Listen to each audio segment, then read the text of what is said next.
എല്ലാവർക്കും നമസ്കാരം.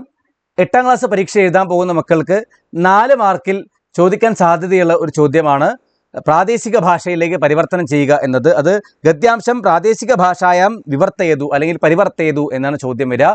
ഈ ഒരു ചോദ്യം വരാൻ സാധ്യതയുള്ള ചോദ്യമാണ്. മേൽപ്പത്തൂർ നാരായണ ഭട്ടപാദ, ഇത് സവ്യസാചി എന്ന പാഠഭാഗത്തെ ആസ്പദമാക്കിയിട്ട് വരുന്നതാണ്. എന്താണ്? കേരള ദേശേ ലബ്ധജന്മ പണ്ഡിതശ്രേഷ്ഠ കവി സാഹിത്യകാര ച ആസീത് മേൽപ്പത്തൂർ നാരായണ ഭട്ടപാദ. കേരളത്തിൽ ജന്മം നേടിയ പണ്ഡിതശ്രേഷ്ഠനും കവിയും സാഹിത്യകാരനുമായിരുന്നു മേൽപ്പത്തൂർ നാരായണ ഭട്ടപാദർ.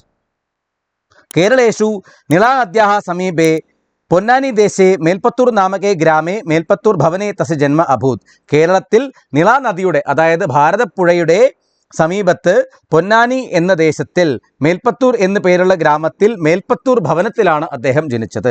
അച്യുത പിഷാരടി തസ്യ ഗുരുഹു ആസീത്. അച്യുത പിഷാരടി ആയിരുന്നു അദ്ദേഹത്തിൻ്റെ ഗുരു.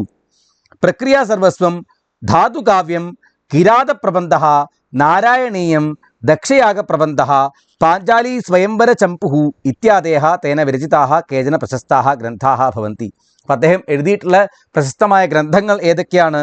പ്രക്രിയ സർവസ്വം, ധാതുകാവ്യം, കിരാത പ്രബന്ധ, നാരായണീയം, ദക്ഷയാഗ പ്രബന്ധ, പാഞ്ചാലി സ്വയംവര ചമ്പു എന്നിവയാണ്.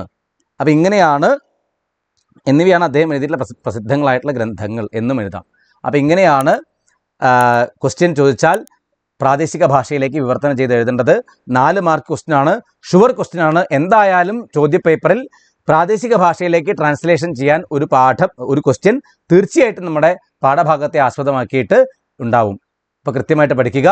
വേറൊരു വീഡിയോയിൽ വീണ്ടും കാണാം. നമസ്തേ.